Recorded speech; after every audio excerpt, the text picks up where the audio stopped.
Ty Detmer, Heisman Trophy winning quarterback, NFL veteran, joining us on the Deseret First Credit Union Hotline. Ty, welcome back to BYU Sports Nation. Thanks a lot. We had one of our fans in Texas ask, when are we going to see Ty in a Heisman House commercial? When's that going to happen, Ty? I was in one a couple years ago, but I guess I didn't do a very good job acting. I don't know. You need to give yourself more credit. Let's start with Tanner Mangum. On Media Day, Ty, you sat with me in Studio B and you shared a great story about your experience with him in the 2011 Under Armour All-American game when you were on the sidelines as a mentor and coach. Everyone needs to hear this. What was it about that day that made you stop and say, wow, Tanner, he might be a special player?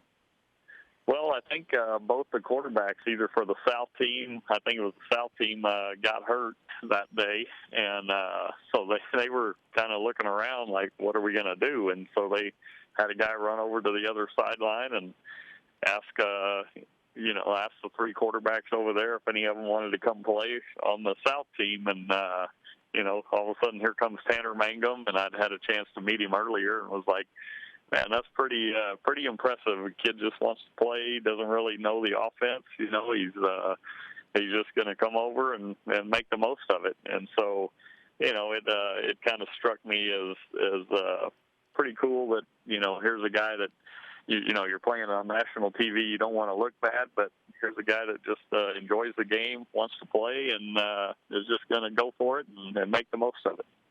What did you see then that you're kind of seeing now? That he's the quarterback at BYU?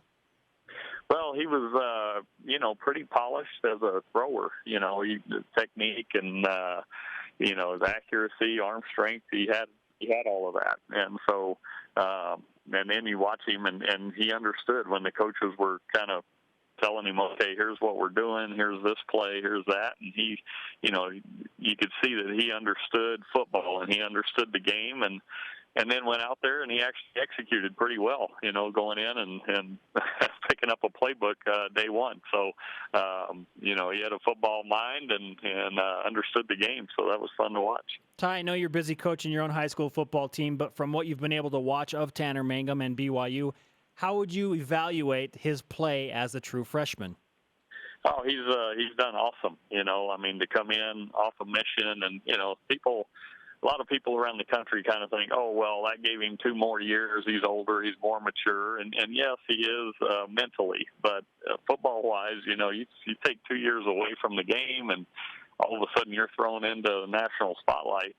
That can be pretty nerve-wracking. And he's been very poised and gotten better each week, understanding, what the offense is and his reads and, adjusting to the different defenses. And then, you're starting to see some of his natural ability come out where he's just making plays, avoiding pass rush and eyes are still down the field and making plays. So, it's been very poised and, it's really remarkable what he's done just coming in off a mission. Ty, you're one of 7 with Tanner Mangum, freshman quarterbacks that have started a game at BYU. 88 came in behind Sean Covey. How would you compare Tanner Mangum as a freshman to you as a freshman in 88? Well, I had a redshirt year, so I had a year of kind of sitting and watching, and then had a few games where I was able to come in at halftime and a couple of them, and then starting that first one, it was. You're kind of wide-eyed and bushy-tailed, and it was. I think he's way further ahead, than when I was as a freshman. I only got to start the one game as a redshirt freshman, but played in a lot of the others. But he's way ahead of where I was, just in. I think command of the situation, playing smart, and. Not getting too crazy and taking too many chances. He's kind of, kept his game in it, or kept his team in it all game long.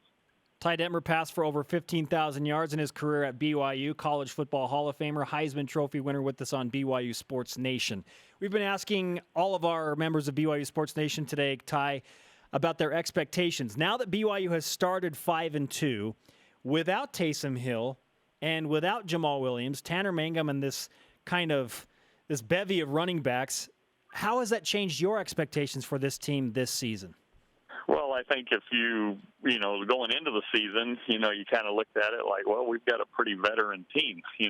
We've got senior quarterback, we've got a running back coming back, we've got all these pieces in place. We're catching Nebraska with the coaching change, we're catching Michigan with the coaching change. UCLA is going to have a different quarterback. You kind of start looking at it going, well, we're kind of built for that schedule to start the season, and so. You kind of felt like, man, if you could go, 3-1 in the first 4 games or 2-2, is probably everybody would probably be fine with that. But all of a sudden you lose Taysom and you lose Jamal and you lose that experience, and I think you look at it now going, man, it's a pretty special season despite the blowout to Michigan. They've been in every game and had a chance to win it, and I think, as a fan, really happy with where they're at with the situation they've been dealt. And so, I think going forward, the team's getting better. The guys that haven't had the experience that are playing are stepping up, and they're getting better each week. And, you get Wagner coming in where you can kind of, hopefully catch your breath and get some other guys playing time and maybe get some of the backups in the game a little bit just to build that depth going forward. So, I really like where they're at and the situation they're in, given all the circumstances and everything that's going on with it. Ty, as a guy that emerged and became a starter, a guy like Bo Hodge is going to get an opportunity for a bunch of snaps against Wagner. Take us through the mindset maybe of a backup and a young guy when he gets an opportunity to maybe shine, because he is one play away. Yeah, and I think, you kind of saw real inexperience, a real true freshman in that East Carolina game. You come in and you're kind of, excited and you're running around, and then you throw the one back across your body back into the middle of the field, and everybody in the country knows that's a no-no, including Bo Hodge. And so, but it's just that excitement of being in the game, and man, I want to make a play, and so that's an 18, 19-year-old kid that's actually playing, as opposed to Tanner Mangum, who's 2021, with a little more seasoning and maturity behind him. So it'll be great for Bo to be able to get some playing time and to just go in and kind of calmly run the offense, not try to get too carried away, not get caught up in the moment, and settle in and, hopefully get to see him make some plays that he's capable of. Talking with Ty Detmer now as we sit in Studio B. Ty, there's a good chance that you're going to see your nephew take some snaps against Wagner. How is it to watch another Detmer play football at BYU? Oh, it's been awesome knowing that he's there and being a part of the program and part of the university. It's been fun following him and hearing him talk about it a little bit. So, we're all excited. We know, he's a work in progress, and we also know that he can play and he knows the game and understands it. But, he needs some seasoning himself and a little maturity, and he's able to get that with Tanner and Bo sitting there ahead of him. And at some point down the road, if he's called upon, he'll be ready to go in and play and play well.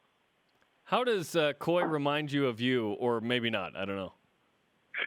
He does a lot, watching him play in high school. He's kind of one of those guys that he's going to compete. He's going to extend the play. If it's not there and he doesn't like it, he's going to try to move around and extend the play. And then he throws a very accurate ball. He's got a good live arm, and he's just real similar, I think, in his style and in the fact that he's gonna move around a little, create, but he also understands the game. He's going to get it out of his hands quickly and try to get it to the playmakers. No one handed him or asked him for equipment or anything when he walked into the locker room, like with you? Was that Nate Mickle? Is that story? Yeah, that was in Cleveland. I was in Cleveland, and we just picked up a guy off of waivers, and I'm sitting in the training room, and he comes in and asks me for a pair of shoes. And I'm like, I'm sure at some point somebody will ask Little Coy for something, and if he's hanging in the equipment room, he'll blend right in. So. Well, I heard a story at BYU as well. I thought it was Nate Mickle that was in the locker room when he first showed up as a walk-on and asked you for some equipment at BYU. Did that happen as well? I don't remember remember it happened at BYU. I know it happened in Cleveland. Okay. So, yeah, it probably did at BYU. No one, I mean, I didn't look like much coming out of high school myself. So, you know, little Corey fits right in that mold as well. But, you know, he's a competitor. He's a player. Ty, let's say that BYU does the improbable and goes on to win double-digit games. 10 games, they finish ranked. How would that compare to past BYU teams, given all of the circumstances that we have discussed for this year's team? Well, I think it would be, you know, a great season for BYU given the schedule and like you said, the circumstances surrounding the team and players with injuries. But, you know, I mean, that's kind of where BYU's kind of used to being, you know, is double digit or right there at it, wins and a bowl game and that type of season. And I think everybody in the program feels like that's what BYU's capable of, or they wouldn't be scheduling these types of games and, you know, being independent and all those things. So, you know, I think everybody, if that happens, would be really excited and really excited about the future of the program. It's interesting because BYU's at the bench press and they put on more weight, but they expect to get the same amount of reps, right? You're hoping to win the same amount of games.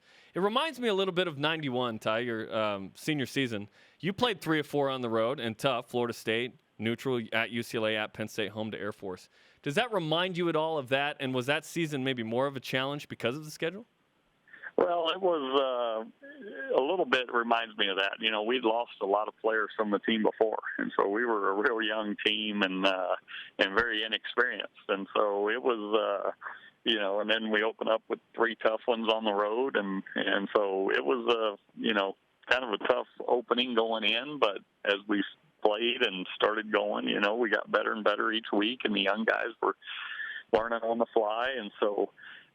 You know, we were excited to be able to win the WAC at that time and to be able to go to a Holiday Bowl and played Iowa in the Holiday Bowl, as you mentioned earlier, and had a tie with them. And so, you know, it ended up being a great season. It was, you know, a learning process along the way and similar to BYU this year, you know, with the young guys playing now. You've got that learning curve that's learn on the fly and, guys are really stepping up and making plays on both sides of the ball.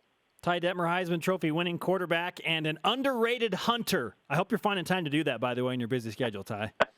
Not yet. We got a couple more games here, and then hunting season will start after that. So, you know, we're having a good season down here. I'm coaching high school football, a little private school, and we're 7-1. So we're playing well and looking forward to the last couple. Final question. Where's the Heisman Trophy right now? It's I've got a little study, and it's on the little trophy case there in the study at the house. Polished? It doesn't get polished too much, no. It doesn't get messed with too much either. It might be the greatest paperweight ever. Yeah. Yeah, it's a you know, conversation piece when people come over, that's for sure. Ty, great to talk to you as always. We appreciate the time. All right, have a great day. Ty Detmer on the Deseret First Credit Union Hotline. Deseret First, your values, your timeline, your financial future.